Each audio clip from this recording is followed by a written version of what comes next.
Thank you very much and welcome back. This portion of our program brought to us by Chuck Malamut. Chuck is the official financial advisor for the Hurley in the Morning program. He leads his group, the Malamut Group, at Morgan Stanley's Northfield office.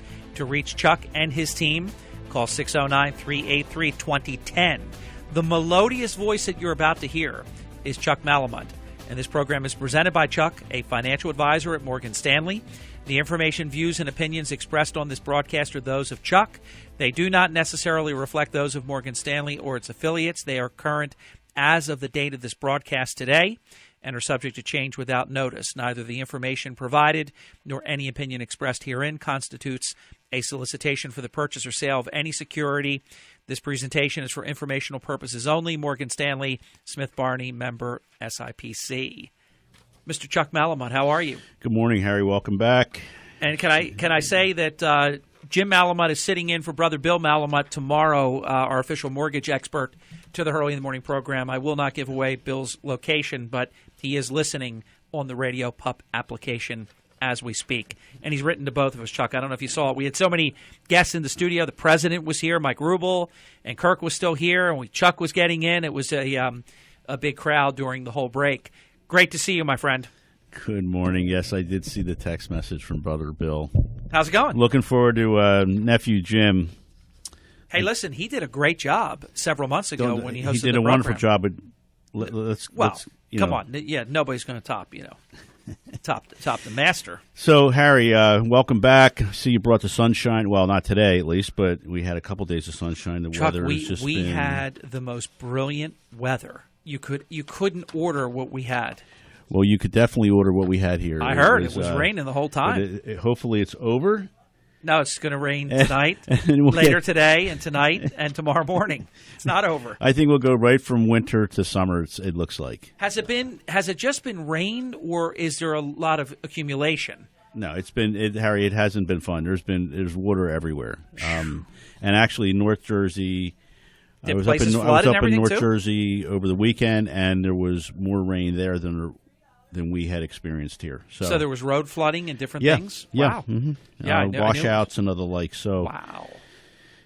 Tough hour to follow, you and Kirk, no doubt about it. He's very good. There's no doubt about that, but so are you, Chuck. The energy was there, so welcome back, Harry. You'll get some good sleep this evening, and you'll get yourself back in the 100% in the swing of things as of tomorrow. It's good to be back. Yeah, I'm sure it is. But so where do we want to start?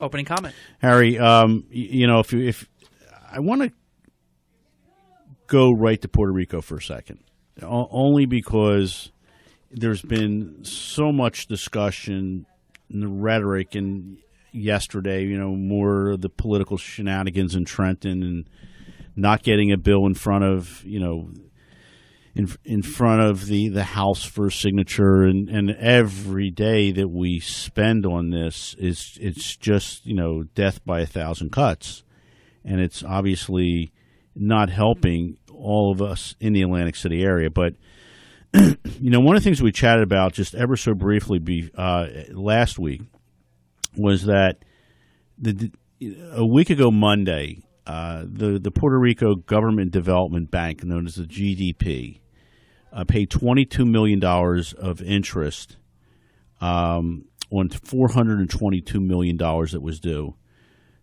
As a result, the $400 million in principal was defaulted. That, to date, is the largest and most significant default, for Puerto Rico. And the reason that the default was significant was because the GDP, or the Government Development Bank, historically has operated as the territory's financing arm.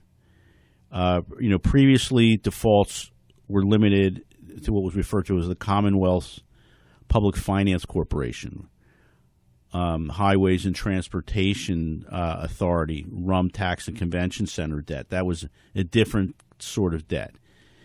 So the governor, on Monday of last week announced a moratorium, on the payment. He said he would, and think about how this kind of correlates back to what we've seen in Atlantic City. He stated that he would rather provide essential services to the Commonwealth citizens than pay the island's creditors.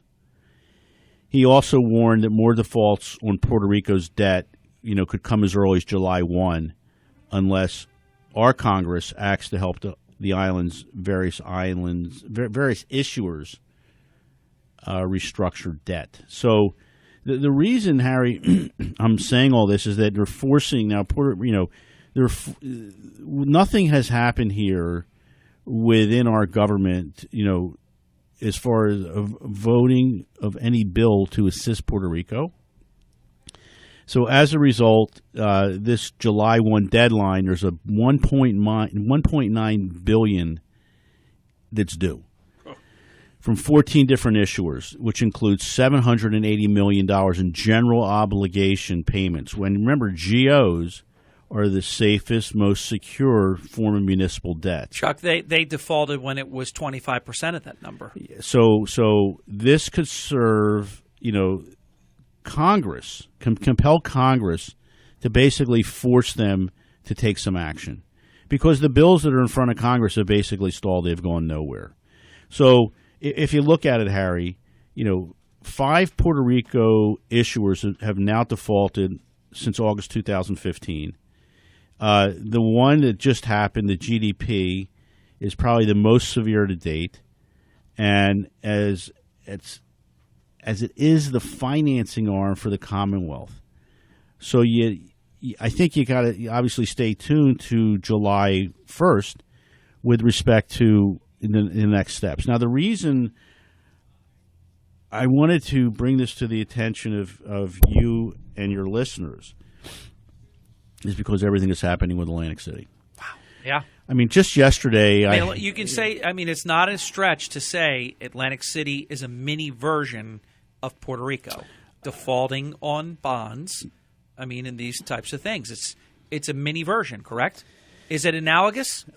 Well, I think, Harry, to a certain degree, it is because yesterday, in the middle of no action coming out of Trenton, I thought it would be a good idea to take a look at a couple of Atlantic City bonds that are out there. Great. One in particular, it's a Atlantic City, New Jersey general obligation. So the best quality. As you have mentioned, the debt rating continues to be downgraded. The coupon on this particular bond is 5%. The maturity is December of 2027. If you wanted to sell that bond as of yesterday, the street had it priced at 61.877. So if you bought it at par, you take a 40% haircut on the principal. If you buy the bond, if you happen to think this bond's going to work out, and you buy it, 61, 62 cents on the dollar, your yield to maturity on that bond, Harry, tax-free, would be close to 11%.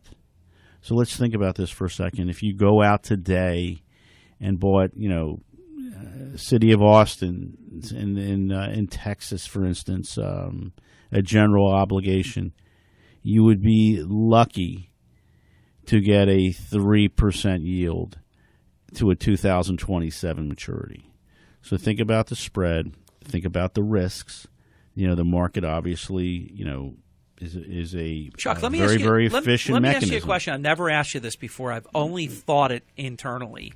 For all these years, because no city in New Jersey has defaulted since basically the Great Depression, doesn't that make all those wonderful yields that people have earned because, quote unquote, they're supposedly risky, haven't they really been guaranteed all these years? Really? When you think about it? Well, nobody defaulted. I mean, if and the state always bailed out Atlantic City in the past. If you look back historically, yeah. I mean, but when you buy a piece of paper, you buy an equity. I'm just wondering, is it risky in name only, or was it truly? I mean, obviously now no, it is. Harry. It's truly. I mean, you have the rating agencies. You have Moody's and Fitch and S&P, and it goes on and on. Do you remember the time when Meredith Whitney made the call on Citigroup and got it right with respect to the company, and then she morphed that into municipal debt and basically said, highlighted all these municipalities that were not going to make it. And then, good for the municipalities and bad for Meredith Whitney. She was absolutely wrong.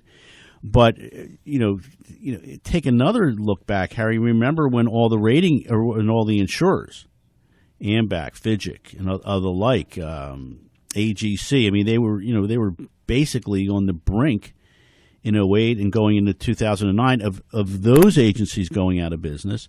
So now when you look to buy a municipal bond, you need to look under the hood, so to speak, to understand, if you, let's say, for instance, you have an insured GO, as we'll call it, you need to look at, one, the insurer as well, and two, understanding what the underlying credit ratings are of that municipality without the insurance behind it. So, your point is very well taken, but, if you're buying, quality, there should never, ever be a question as to, quote, did you buy a risky investment? I mean, there are obviously lots of risky investments out there. And that's the reason for the higher yield. And you're taking risk. The yields are commensurate with the risk. So, the state of New Jersey, for instance, the credit ratings of the state, obviously over the last several years, there have been several downgrades as well. And I think if I read it correctly, we were ranked 48 out of 50. Correct. With respect to, debt ratings. And the only one, I think Illinois was behind us. I don't know the other state, but the point I wanted to make with the what happened in Puerto Rico is the fact that it is now history, because it did happen, and all of us are faced with what the next moves are going to be with respect to the city of Atlantic City. Powerful opening, Chuck, and we don't, obviously it's a disclaimer, we don't get political on your show at all, but this is the intersection of government and the financial world. I mean, it's huge. And the inaction of the legislature, and in fairness, it isn't the Senate president and it isn't the governor. The inaction of one house of the legislature, it's been a disgrace. Oh, Harry, it's been awful. And the fact is that, every day is another wasted day. And, the point, I think you get to the point where, what can Atlantic City pay and what can they not pay?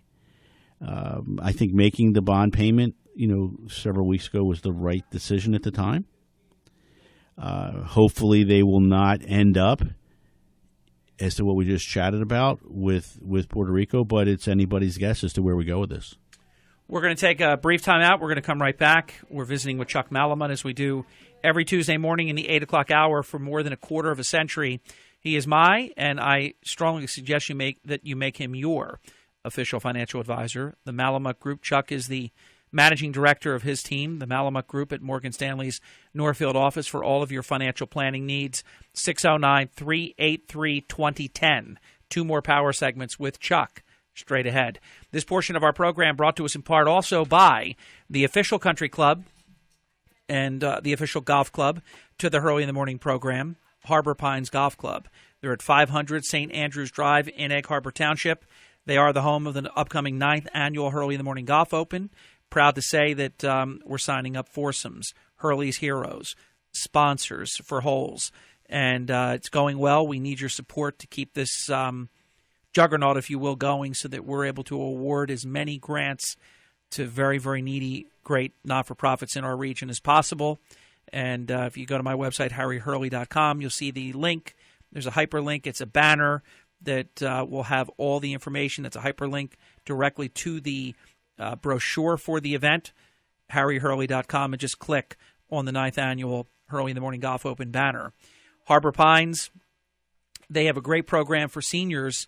It's happening on Mondays now through June 13th. You have the opportunity to play with a big discount.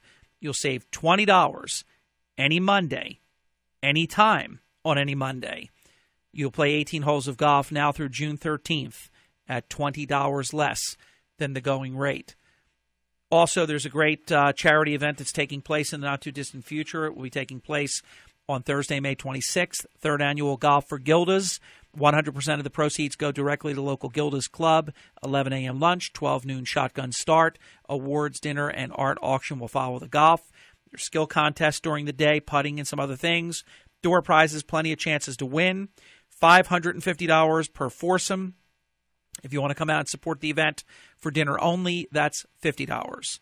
And all the information, Deb Stevenson has it up at harborpines.com, or you can call Deb at 609-927-0006, extension 13.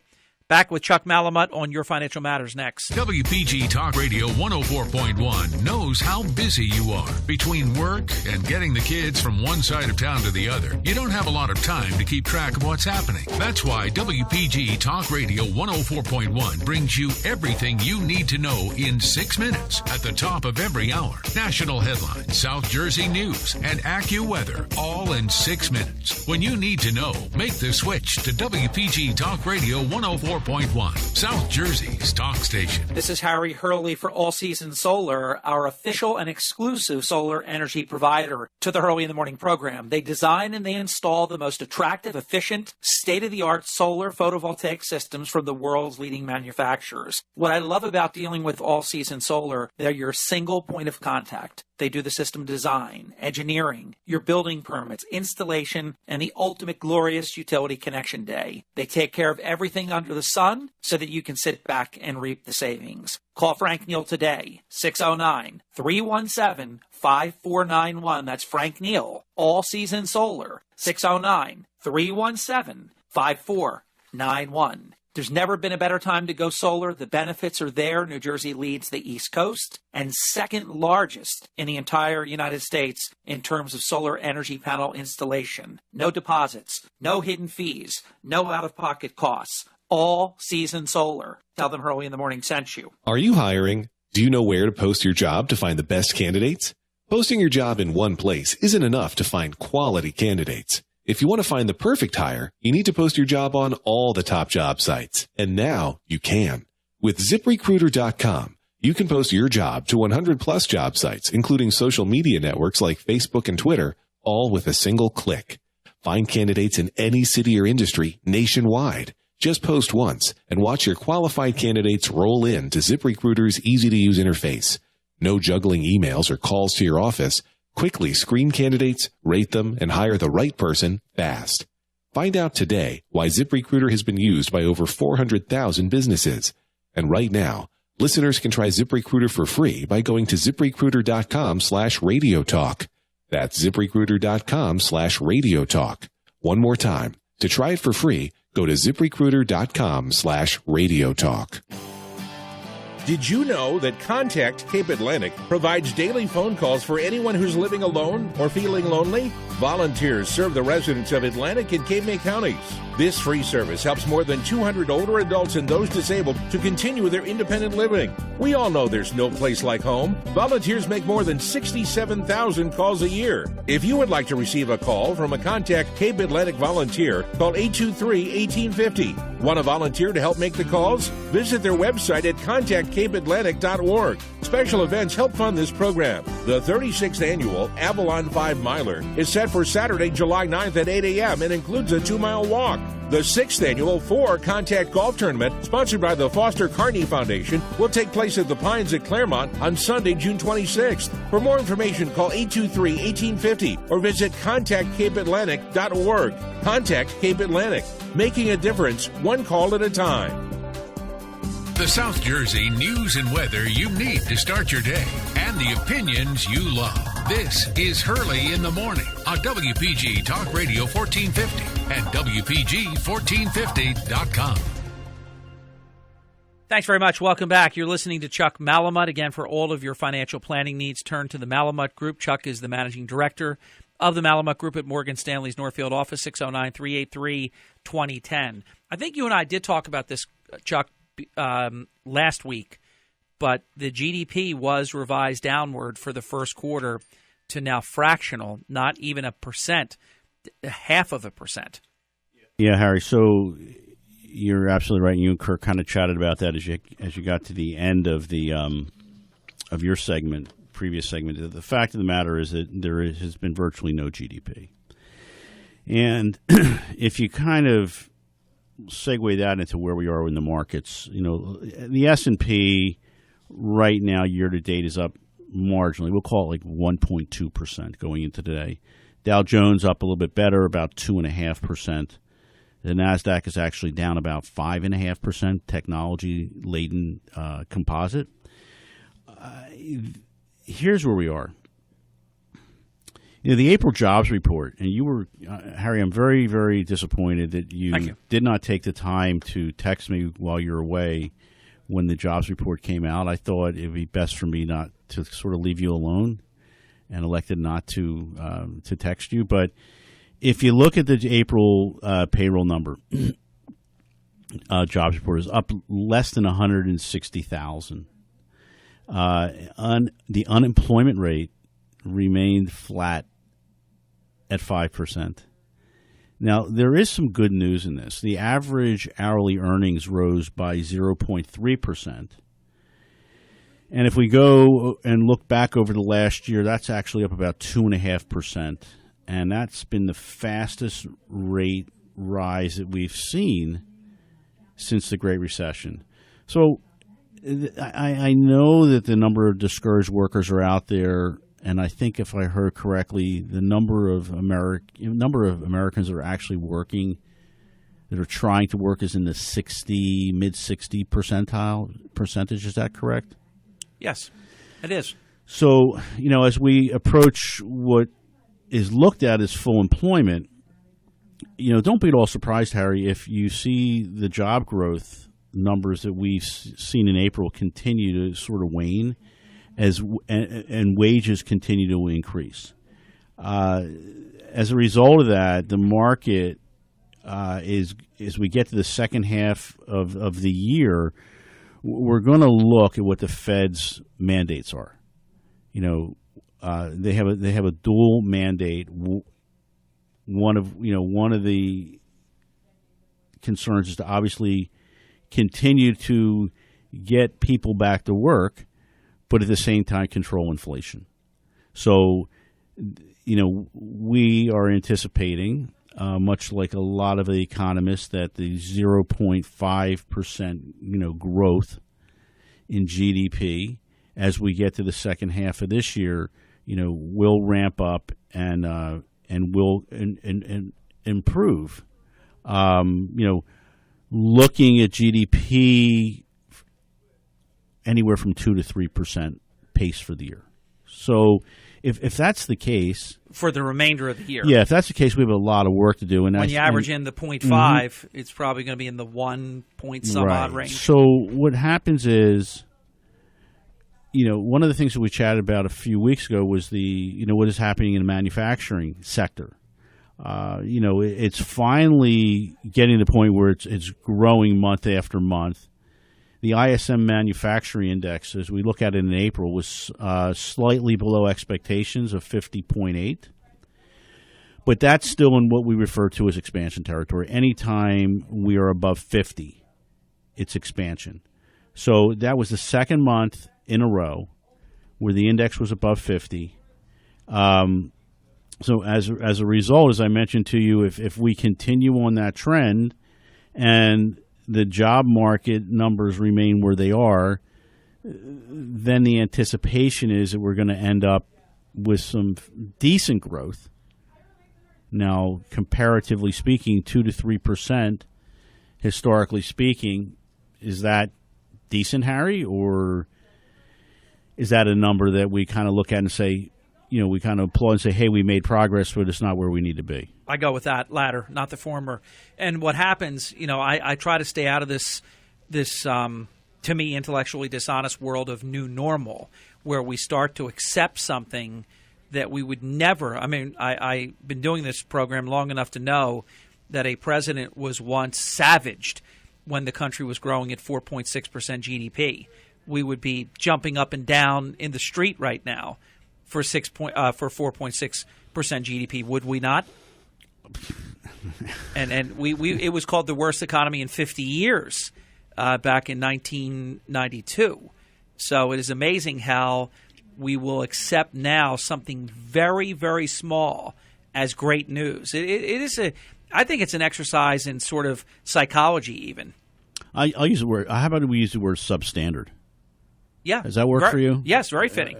Because, if you go back and look, the stock market, has staged a rather remarkable recovery from 08, 09. We seem to have stalled here over the last, 12 to 18 months. A lot of volatility in the marketplace, and at the end of the day, we have a lot of still have a lot of pessimism out there, Harry. It's not surprising to have the kind of pessimism that we have, given the number of setbacks that we've endured, and the still weak economic growth numbers that we just kind of chatted about. If you look at where we are here in the U.S., China is the data that's coming out this week from China could show some additional signs that the world's second largest economy is now recovering, which would be a good sign not only for China but here for all of us in the U.S. and certainly everyone globally speaking. So despite all the negativity that's out there, Harry. We think we're starting a period of uneven global economic improvement that ultimately should provide more stability for some sustained rallies in the equity markets. Uneven meaning some will do well, some not as well, but net, it will be a positive of event. Yes, that's what we're calling out for. 32 minutes past the hour. More with Chuck Malamut. One more power segment straight ahead. Governor Christie and Assembly Speaker Prieto continue to bicker over an Atlantic City rescue plan, even as the city is about to go into default.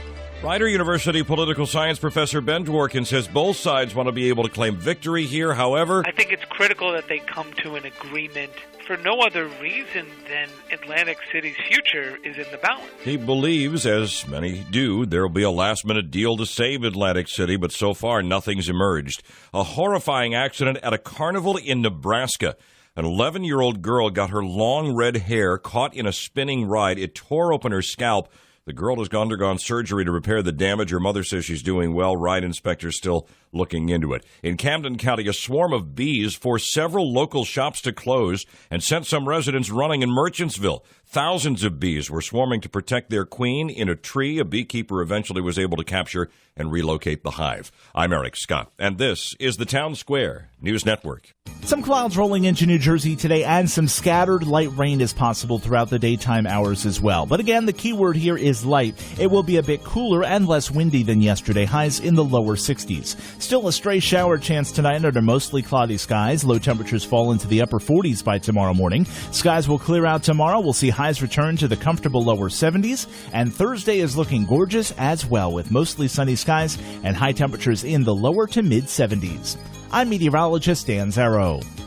This is Harry Hurley, and I'm with the Mayor, Charles Kane, owner and operator of the Auto Plaza, Egg Harbor Township. Mayor, tell your listeners who are looking for a car, why should they choose the Auto Plaza? Harry, it's our full-service department, selection, and hassle-free financing alternatives that have set us apart for over 17 years. Over the years, we've been the recipient of many sales and service awards, as well as receiving an A-plus rating with the Better Business Bureau. It's been a real honor for us. We are now serving a second generation of sales and service customers. Stop in today. You're going to love our staff and experience what makes us different. For all of your automobile service, parts, and sales needs, call the Auto Plaza at 609-646-2447. That's 609-646-2447. And visit us on the World Wide Web at myautoplaza.com. The Auto Plaza at English Creek. Roll with Mr. Tire.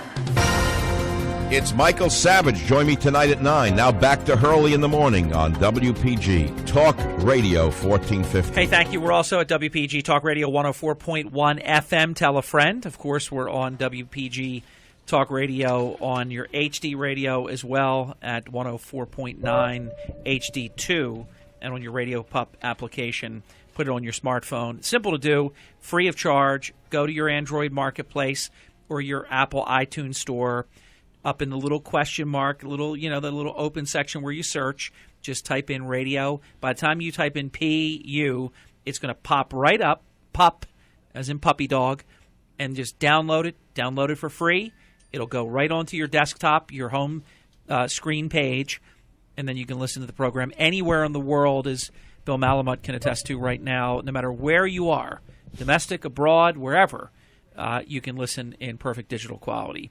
Jim Malamut substituting tomorrow in the 8 o'clock hour for Bill Malamut. We have Joe McDermott in the 9 o'clock hour. National All-Star Brad Blakeman in the 9 o'clock hour on Thursday right after John Zarek. And Friday we're loaded as well. Chuck, back to you. So Harry, as we left it, one of the things that we were chatting about, I'm surprised you haven't mentioned the word recession. So many people feel like we didn't exit. I know by definition we did. So many people don't feel like we exited the previous recession. Yeah, so if we look, there was some discussion in the earlier part of this year that we go back into recession, but it seems as if at this point in time we sort of have exited from that mindset, and the fact that U.S. growth, as we know, it's still going to continue to be somewhat challenged, but the odds of recession we think remain pretty low. Good. So let's talk about what's not working.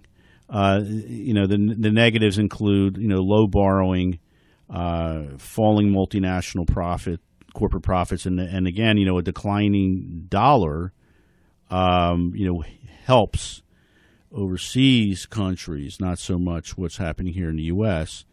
Everything we've gone through with the energy, it's been obviously a big drag. We always talk about profits, X energy, and what energy has done, to us within this country. Your favorite topic, political uncertainness.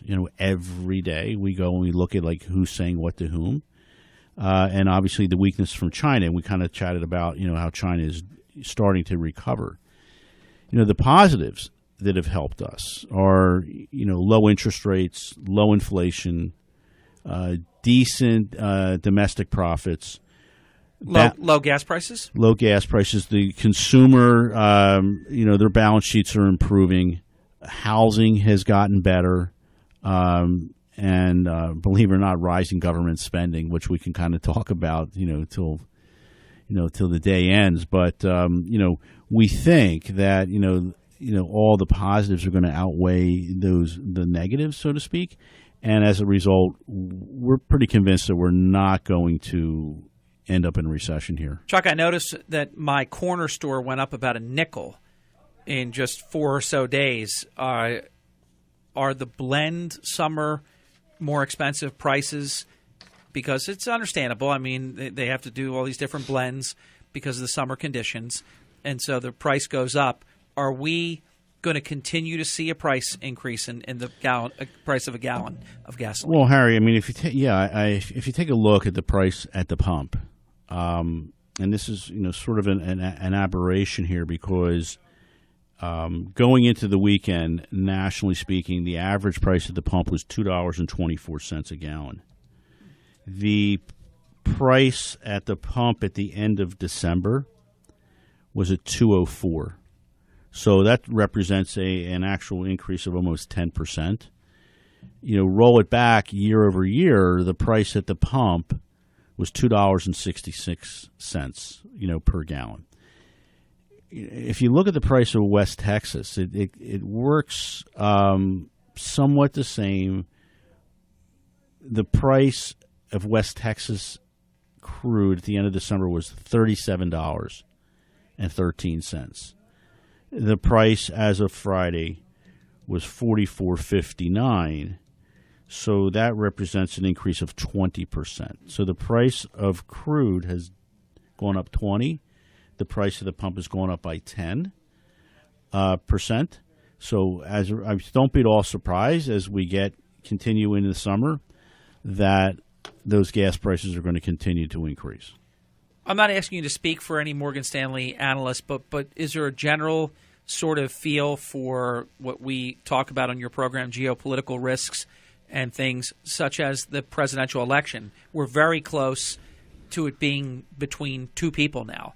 We know one for sure.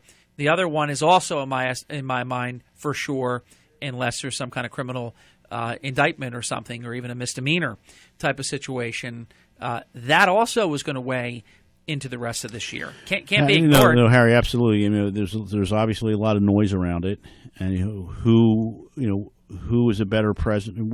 Which of the two, we'll call it, is better for the markets? There's positives and there's negatives certainly, but one of the things that we chatted about was the Fed. Are they going to make a move? How many times are they going to make a move, and when are they going to make the first move? Yeah. So we've heard as early as June and as late as December. Let me tell you what I also think, Chuck, and this obviously won't be the tenor of the campaign, but there's a reason that Hillary keeps speeches that she made private, and there's been a lot of pressure to release them, because here's my belief. Both of them would be more similar with respect to handling financial markets than the rhetoric of the campaign. In other words, I think the Republican nominee, Trump, what he says in public is what he would say in private. Hillary Clinton says something different in public to curry favor because of the demographics of her voting base, but I think she would be different once she would be the president. So I'm saying that I'm not in this crowd where there's no difference between Trump and Clinton. There's dramatic differences, but I think in terms of financial matters, Hillary Clinton would be different than she advertises. Harry, what I've seen and what I've read and what I've watched, your point is very well taken, and I think that they're both going to be viewed in the same light, so to speak, by the markets. Now, obviously, as you ramp up and you get there, there's a whole lot of work to be done to make that final determination. Who in fact is the right person, to lead our country, in a positive direction. It is, obviously, it hasn't worked over the last 8 years, and so now we're looking, saying, okay, is it going to be more of the same, or in fact, is there potential improvement? I don't think it will be more of the same because they're different. They're both different than the same that we have right now. So I think by definition it would not be the same. It would be different. I think you could make the case that Hillary Clinton winning would be sort of a third term of the current administration. So that one would be more similar than it would be different.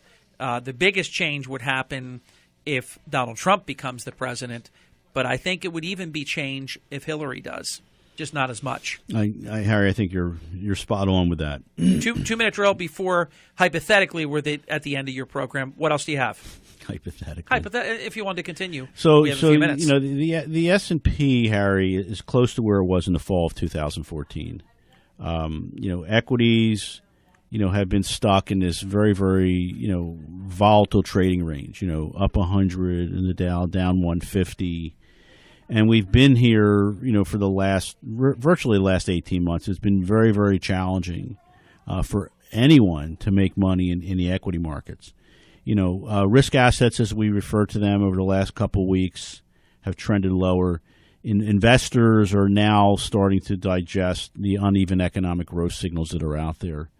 The U.S. dollar weakness has, helped increase commodity prices, which has taken some of the deflationary risk out of the marketplaces. There's been a lot of policy support in China. That has also helped. We kind of chatted about that a few minutes ago. Investors need to see some additional evidence, Harry, that the global economy, not just here in the U.S., and corporate earnings are experiencing what we refer to as real sustained improvements before, we can get equities and other risk assets to move significantly higher. And I think we're kind of in that wait and see as we get to the end of the year to understand, who in fact is going to be, leading this country forward. We chatted about recession. The fears have faded, fairly significantly over the last couple months. Investors, you still sleep with one eye open. Global growth, as we refer to it, we still rely on monetary policy support, from these various entities, and we need some additional actions from the world central banks. We think that the global economy is experiencing real healing, as it's referred to, which should help corporate earnings recover as we get into the future. As a result, we think we'll end up with better results with the equity markets. We think that a number of types of fixed income will come under some pressure. They have worked over the last couple of years. As we go, you just came back from Disney. I'm sure you went on some of those rides that maybe the rock and roll. What was it? You're talking about Steven Tyler's rock and roll roller coaster. So maybe if you experienced that, it wasn't particularly a smooth ride, but it was a fun ride.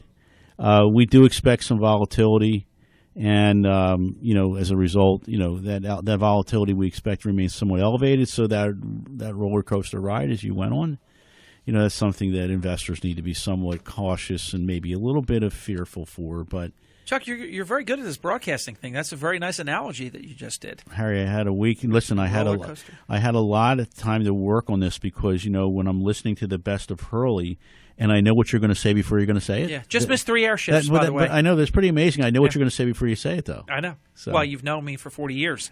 I know typically what you're going to say.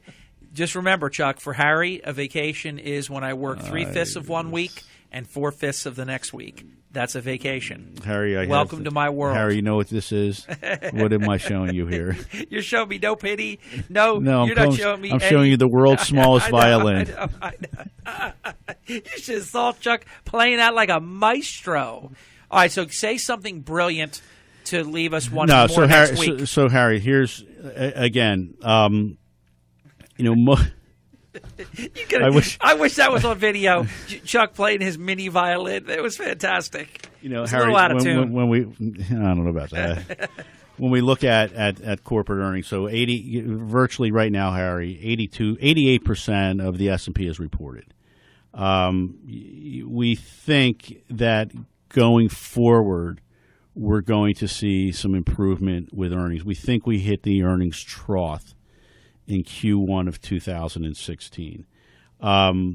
U.S. dollar decline helps, domestic earnings here as well. So, I think that we need to be patient. We need to be cautious. One quick follow-up. Remember all the nations, I thought they were ganging up on us, Russia, China.